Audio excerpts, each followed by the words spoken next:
No, it's not.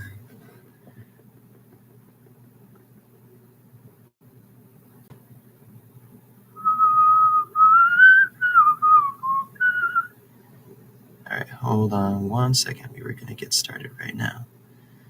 I just have to do one thing, one small little thing here.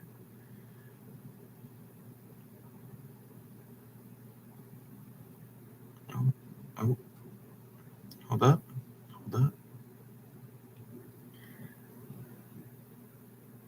Austin?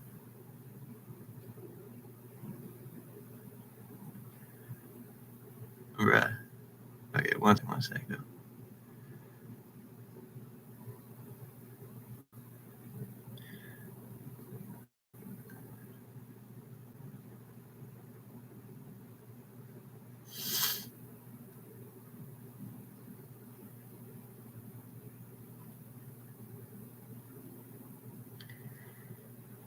Hold up.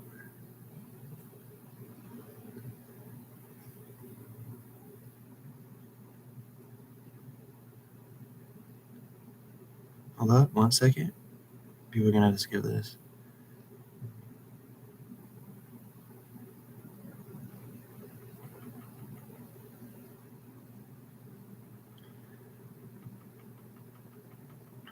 All right.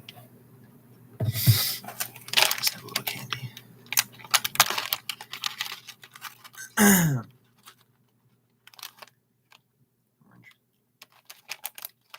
It's a little breakfast. A little brekkie. All right. Welcome to the first live streamed read in probably a little less than a year. Old fans know that this was like a big series back on the OG. The Wealth of Nations probably had 26 parts, perhaps, and that is going to get a redux soon. We did, what else did we did? Sickness Unto Death, I think that had 10 plus parts. We did John Steinbeck's The Pearl, that only had like 6 or 7 parts. And then we also did Utopia by Thomas More. That also probably had around 6 or 7 parts. So it had some history on the channel, but today we will do the redux for Wealth of Nations soon. But today we are doing this. We are reading Cynicism by Ansgar Allen. Yeah, I bought this like last year. I remember because I got an Attack on Titan volume and Existentialism is Humanism, which I read over the course of the year. It really took way too long. I kind of like lost its meaning just because like the times between each read were so far apart where I forgot essentially what I had read before and what I had read before the time I read before. So like the one thing I did get from it was like man is what he makes of himself, and that's like basically the like ideal, or that is the like number one rule in existentialism or whatever. But I've always been really interested in cynicism just because I tend to have cynicistical mindset and views, and I think there's like still a lot to learn with that. And there's a whole book about it, and I'm sure there are also many other books about it, but I think that this would just be like a good learning experience, just because in my life I've always been more of like a realist than like an optimist, just because I just don't think it's like in certain situations, and I guess most situations, I think it's easier on yourself to just be real and to just accept that things probably won't happen than to like hope they happen. I mean, I can hope, I can't lie. Like, I hope that a lot of things will happen, but I also try to keep that in like the realm of realism. But yeah, I would tend to be an optimist with like certain things. Obviously, I think that's just what people do. But I think just in general, I live a fairly realistic mind or a fairly realistic way of life. or at least that's how I like view um, things, like future things. But I think, sometimes when you get a little like sad or a little angry or frustrated, that cynicism or that realism can turn into cynicism, you know.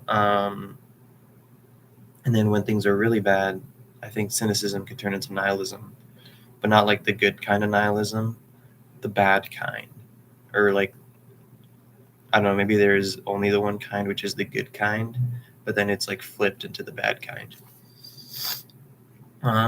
So yeah, let's get started. Not sure how long I'm gonna go for, just because my mouth is really dry, and I've also yet to eat brekkie. Um, so yeah, let's rock. Let's rock. Let's run it. Let's run it. Run it. Run it. Run it. Man, it is nice to be back. Mm, some like really, really, really good moments had on the live streams in the past. So let's hope that many more to come this summer with these. All right. Do we read the prelude? Or do we read chapter 1? Let's go prelude page. Yeah, let's read the prelude.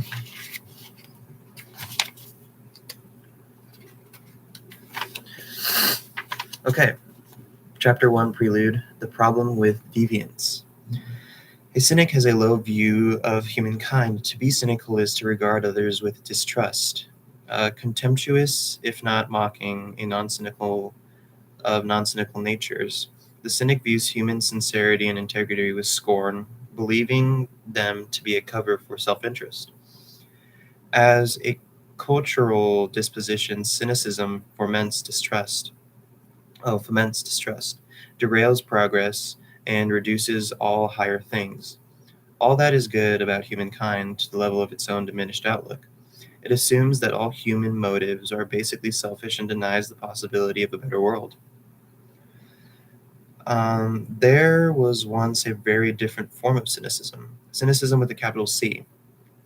Its most famous practitioner was the cynic Diogenes, born around 14 or 412 uh, 412 through 403 BCE.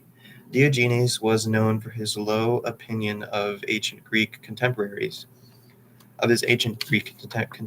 but was committed to changing the conditions by which they lived.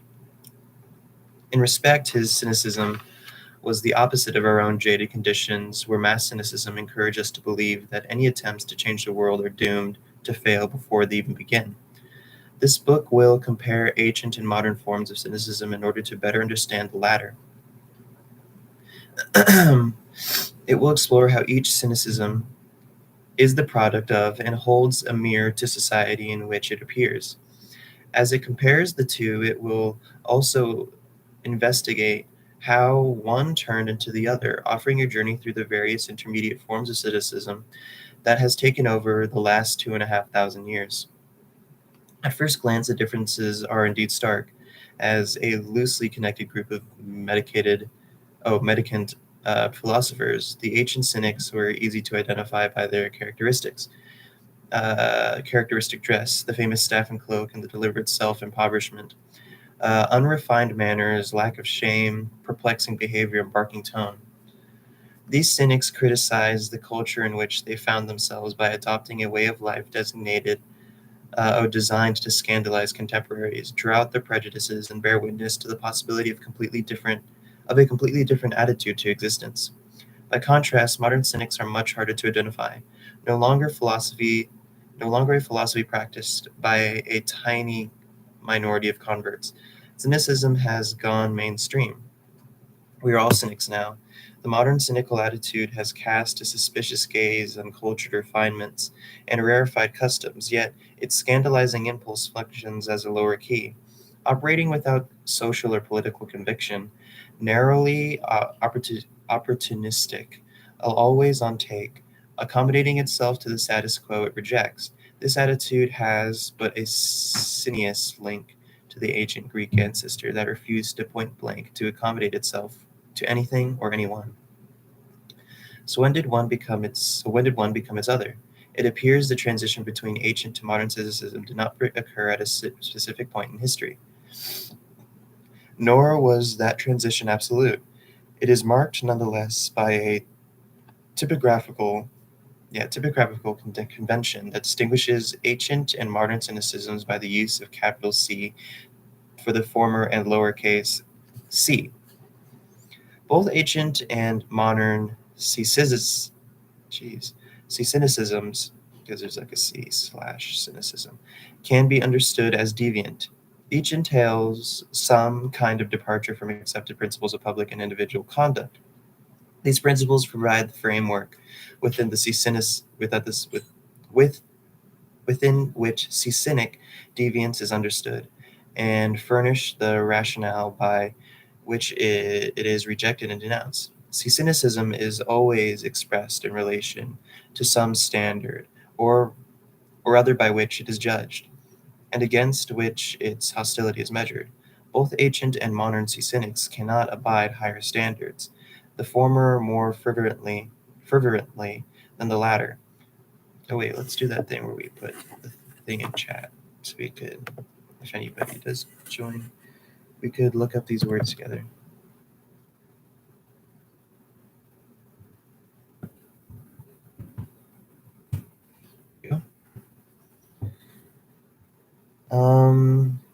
Where all turgid talk, all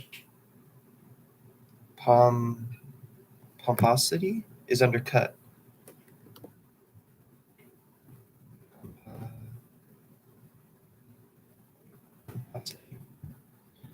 I could just look these up at the end. I could just this prepared so that, in cynic terms, the inflated gut of the idealist can let out a little gas. Or in the modern case, and to be more precise, if one good person, it is in spite of rather than because of one's cynicism. These commonalities between ancient and modern cynicism should not be overdrawn, however. Though deviance provides a common theme, it is constructed differently in each context. Whereas ancient cynicism was willfully abnormal if it was sick, it is deliberately so. The waywardness of the modern cynicism is largely unwilled, if not automated. As an attitude, modern cynicism is deviant in the pathological sense of the word. It afflicts us.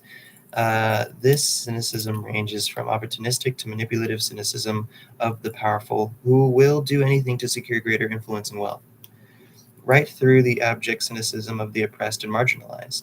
The two are bound together with the cynicism of the powerful, giving endless cause to be cynical for those lacking influence, and with the cynicism of the latter, leading to the state of the indifference or the paralysis before the crimes of the former. If these settings, there may be good reason to be cynical, but this cynicism will get us nowhere, or so the argument goes. Only hope and concerted political action motivated by commitment to higher and collective ideals will change things for the better. But still, our cynicism returns. It is experienced as a condition. We are reduced to in we are reduced to in moments of frustration or despair. We execute we excuse our cynicism today as if it were an involuntary outburst, something issuing from a darker part of ourselves that the greater self must resist succumbing to entirely. I hate to be cynical, but oh wait, looks like I'm assuming that these black pages, because like this was just at the bottom of this, are like the important statements or something.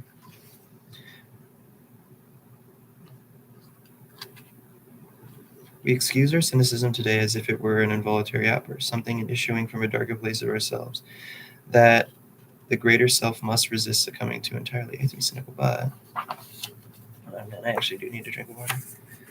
BRB.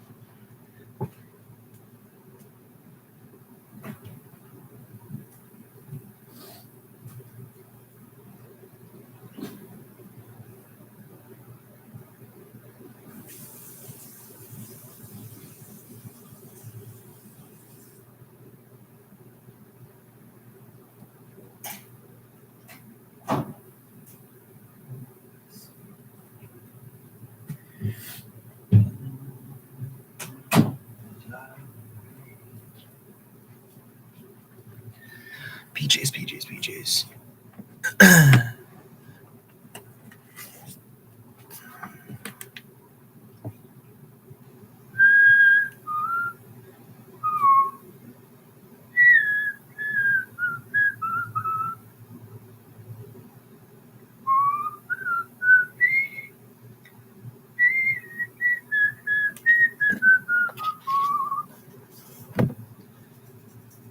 All right.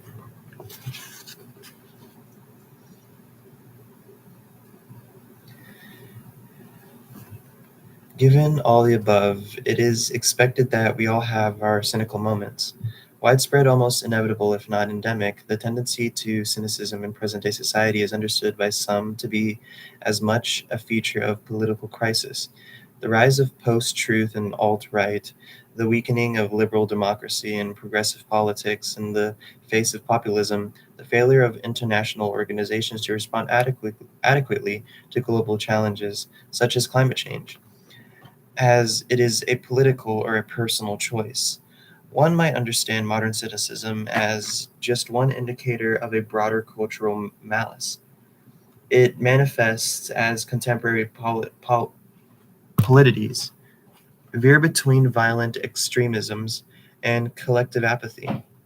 This cynicism is both a sign and a symptom, perhaps even a cause of darker times. In such contexts, individuals are rarely directly oh wait,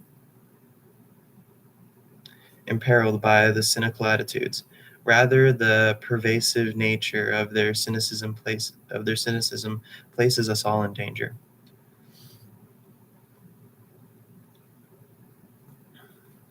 Facing this predicament, one where modern cynicism is viewed in such negative terms, it is difficult to understand why anyone would deliberately opt for cynicism for reasons other than personal gain. Why would anyone commit to cynicism as if it were somehow socially beneficial? It is true that in some social contexts, if it is necessary to add a dose of cynicism for the sake of appearances, since a lack of due cynicism can be taken as a sign of political naivete. But as an active choice, the decision to be more cynical surely can make sense only in a temporary condition. A coping strategy, a way of letting off steam, a brief suspension of civic and social responsibility that may be enjoyable, funny, even therapeutic in small quantities, but must inevitably be given up as one returns to a more serious commitments. I think that's definitely true in terms of like it being enjoyable, funny, and even therapeutic. I think it's just it could get detrimental if that if your like humor is founded on the premises of being a cynic towards you, towards yourself, towards present situations. Or I think it's good in doses, and I know it's kind of hypocritical coming, but this cynicism has nothing to contribute to the betterment of our lot. By all means, indulge in it in private if it helps you, so long as your indulgence does not impede your non-cynical better nature. Modern cynicism may have its uses, but taken on its own, it is thought to have nothing positive to really offer. This negative assessment of common sense, nearly unassailable judgment of our age. But cynicism may also be viewed in a more favorable light.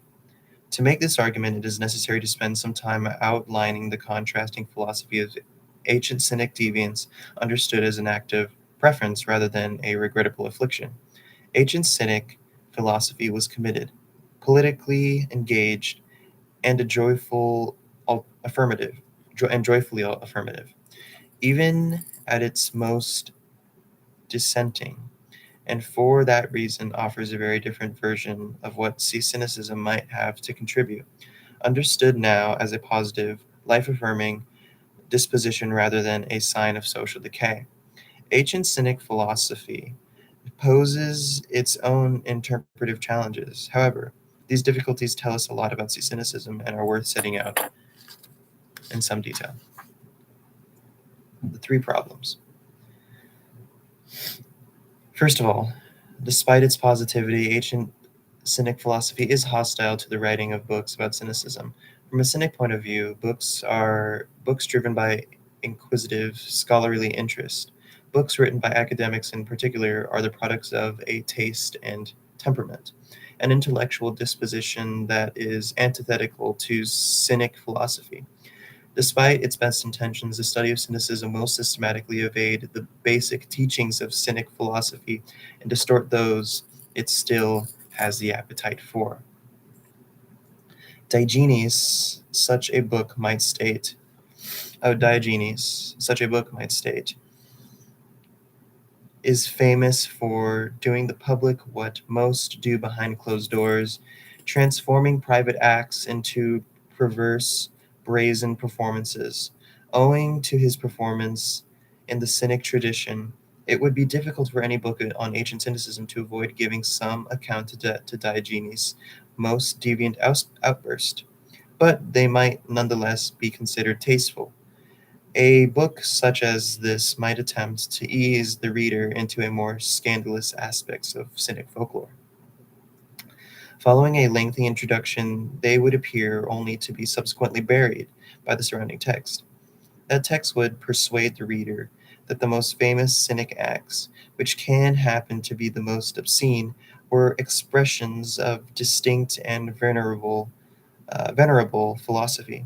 This account of Cynic deviance would have it in service of higher cause and thereby excuse or at least make sure of the most shameless examples of Cynic teaching by referring them not to the greater good, at least a more serious set of underpinning philosophical commitments.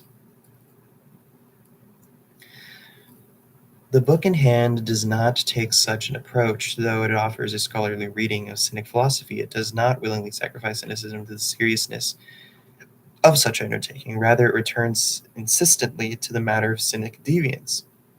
It is tempting, indeed, to begin with the most unsettling, willfully perverse examples of Cynic philosophy and avoid all uh, prevarication, prevarication, you know, prevaricate. I don't know. I'll add it to the list.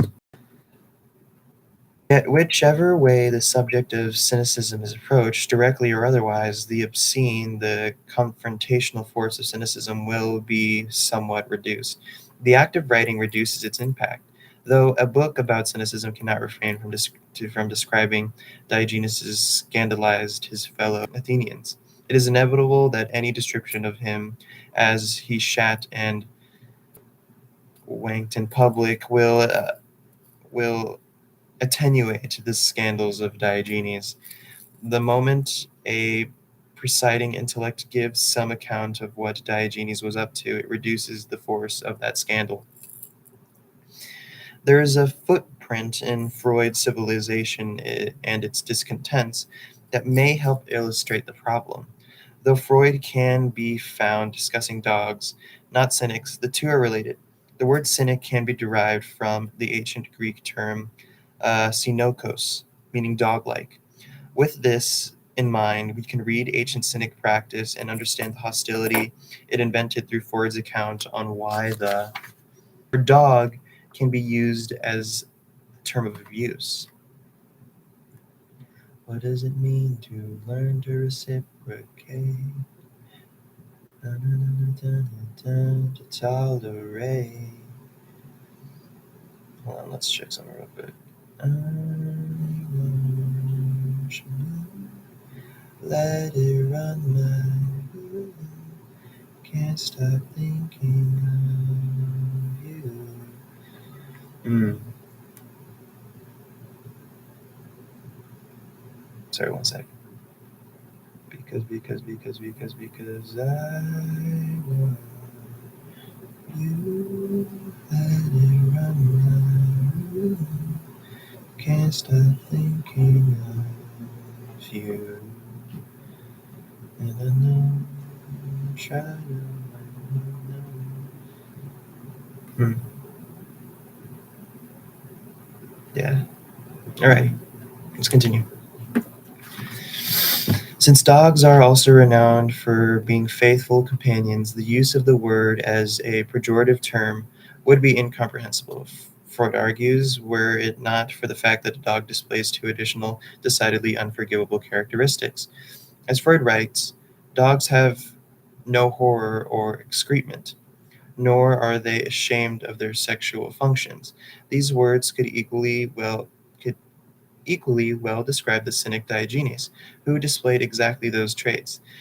Expressed in public, they constitute an affront to any civilized being, Freud argues, since incitement to cleanliness and order is a key feature of civilized existence, as are the accompanying conventions that regulate interpersonal conduct and channel and inhibit the libido. The explanations of why a dog is a term of abuse rides on Freud's prior argument that the evolutionary switch to an upright gait resulted in Homo sapiens declining tolerance for bad smells, emitting from the posterior. These ancestral traits were not entirely escaped. Clearly, we emit some bad smells. Nobody has found a cure for that, but Freud presents the additional and, for him, decisive argument. In spite of a man's developmental advances, he scarcely finds the smell of his own excrement repulsive. Okay. In Freudian terms, we are still the product of our anality, though we are in denial, of course. Excessive cleanliness and contempt for those who act like dogs serve as symptoms in this Freudian scheme. Dogs and cynics alike demonstrate how superficial and problematic our civilized accoutrements must be if a little dirt and obscenity can also easily cause some upset.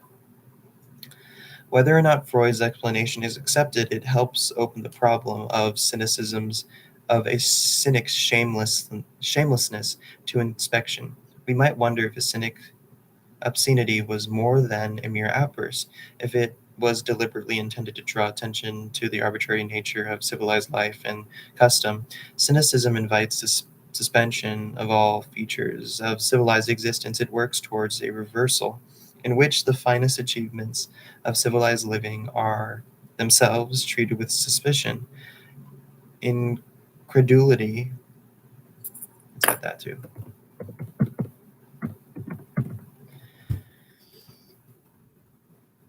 I'm gonna eat after this for sure. Even outright contempt. The cynic invites ire and welcomes disgust so as to redirect it, interpreting its habitual expression and direction of travel.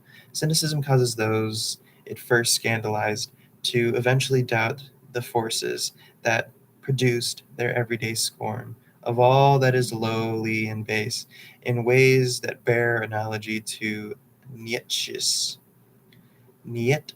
She's great despairs.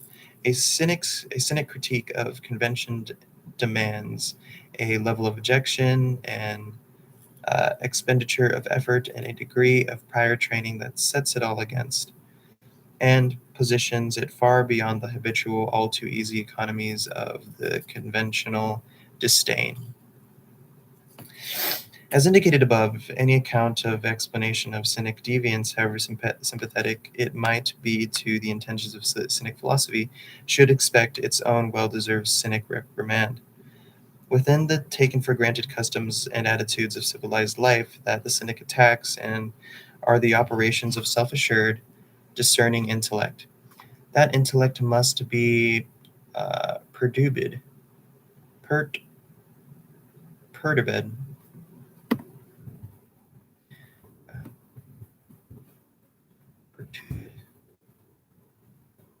perturbed from a cynic point of view. Maybe it's like interpreted, but like a different form of it or something.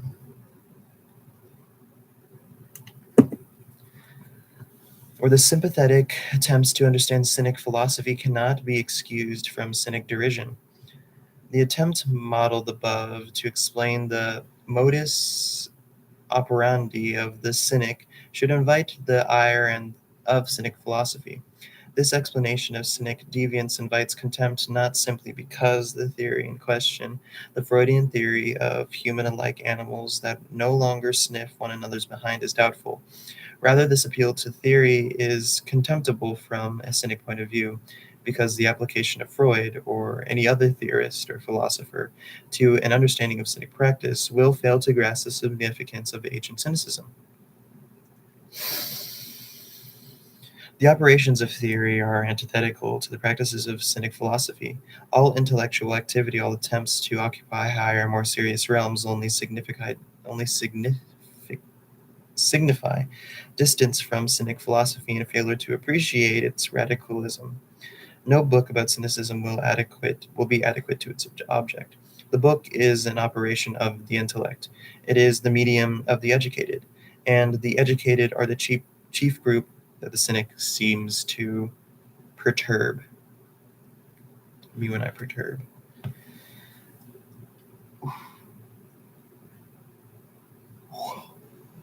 Okay.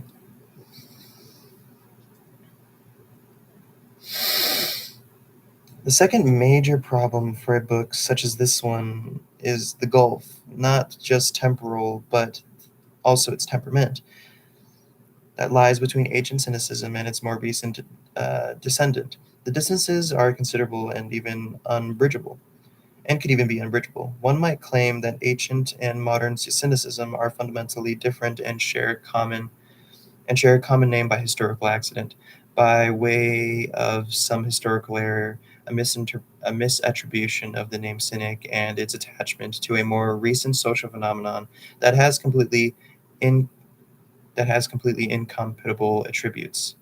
Arguing that traces of earlier cynicism persist nonetheless necessarily warped, of course, since the genesis of cynic tradition is based on the foundational distortion. This book follows these strange traces of earlier cynicism in order to reconsider the place and function of modern cynicism in contemporary society. Such an account of the descent of cynicism to cynicism is necessary to present day understanding. This book argues, given the fact that modern cynicism is characteristically evasive, this modern attitude keeps its cynicisms relatively quiet, as if it were shy of giving them full expression. A position that is at the same time the very condition that allows them to fester and proliferate. Where ancient cynicism proclaimed its presence in a confrontational and more aggressive manner, modern cynicism prefers to express itself in private as a grievance. Jeez.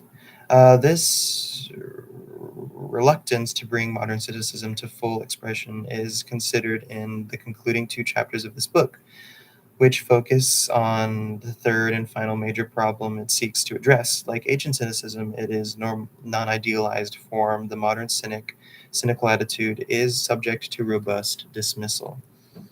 If it weren't studied at all, modern cynicism appears as a problem, collective or personal, that requires treatment, whereby individuals and populations are to be rescued from their cynical and non-cynical actors and arguments. This book toys with with an alternative point of view, one that is more favorably disposed to the worst traits of contemporary cynicisms. Though today's cynicism is potentially dangerous to the extent that it corrodes and risks the undermining of existing social, political, and economic orders, this does not mean that it is indisruptibly bad. In concluding, this book argues that cynicism deserves its negative reputation, yet might still be welcomed. There is a productive radicalism with the cynic tradition that could be set to work. This book encounters several problems then. First, the difficulty and the probable impossibility of accounting for ancient cynicism by modern intellectual means. Second, the tremendous gulf that separates modern cynicism from its ancestral philosophy, a gap that no book can ultimately fill. And third, the necessary ease with which both modern and ancient cynicisms are differently dismissed.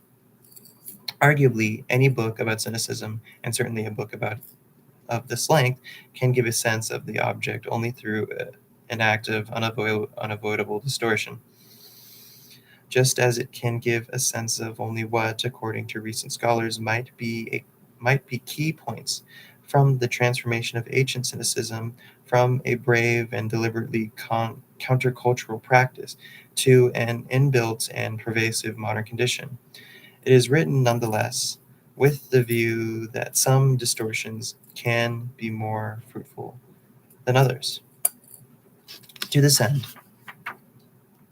it focuses in particular on the consequences of cynicism for the culture of education, with the latter term understood in its broadest sense, ranging from education in its various institutional forms to the values, conducts, and self-understanding of educated people.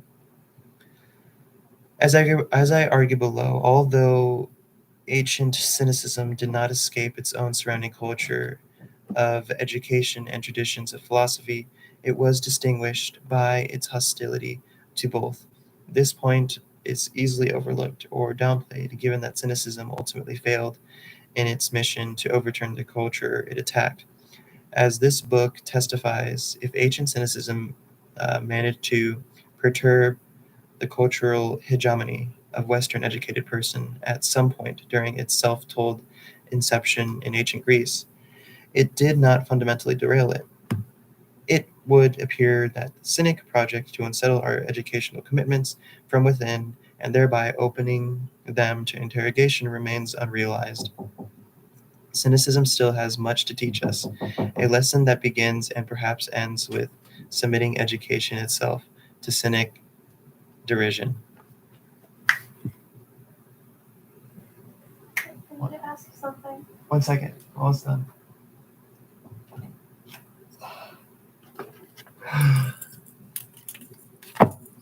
Okay, and that's the end of chapter 1. So next time we will go to chapter 2, reject all disciplines. Reject all disciples, ancient cynicism, and fearless speech. So let me just get a bookmark. Got the big Malasada.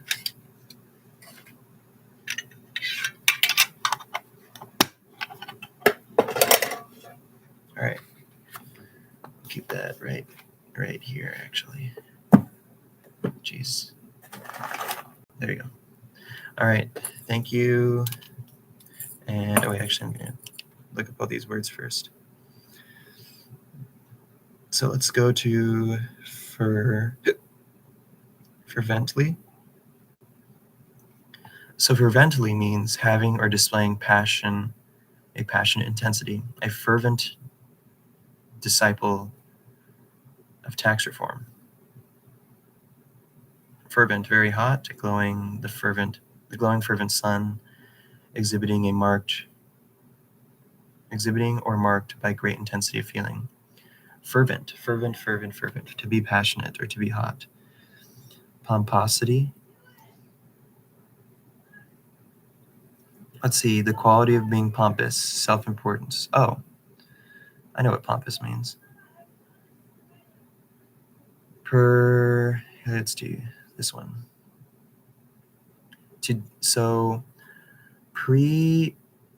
Prevarication means to deviate from the truth. So prevaricate, to veer from the truth. Okay. Incredulity. Here, let's go here. Oh, the state of being unwilling or unable to believe something. Incredulity. Okay. Oh, so it's just disbelief, but better. Perturbed.